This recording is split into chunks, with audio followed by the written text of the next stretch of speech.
I've walked through sun-scorched deserts and snow-covered passes, watched cities flicker through train windows, and listened to the wind speak in languages no one taught me. But the greatest discovery I ever made wasn't marked on any map. It was the realization that the loudest noise we face isn't outside, it's inside. And if you can quiet that noise, you can do almost anything. That's the truth that changed my life. The world is full of noise, messages, metrics, moments that don't really matter. Every scroll, every ping, every swipe, it pulls a piece of your mind away. I lived in that blur once, always moving, always doing. But somewhere along the trail, I realized I wasn't making progress. I was just spinning. I once met a monk in the hills of Chiang Rai. He said to me, "If your mind is full of noise, how can you pour purpose into it?"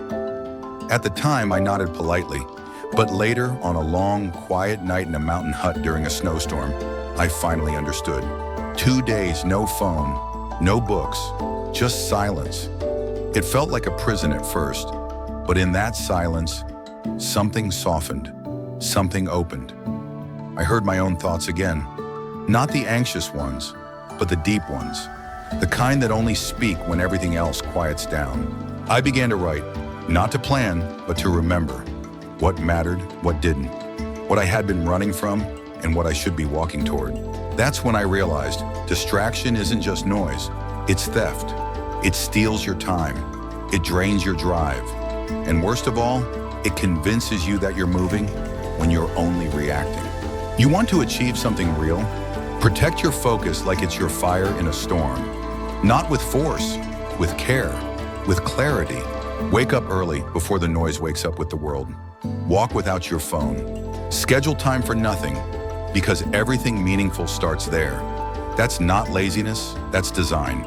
If you don't choose what gets your focus, the world will choose for you, and it will choose everything except what you actually need. Most people aren't unmotivated, they're just scattered. But you're not meant to scatter. You're meant to gather yourself, to focus, to walk forward, one clear, undistracted step at a time. You don't need to do more. You need to do what matters more deeply. So slow down, turn inward, and listen. The path is waiting, and so is your next step.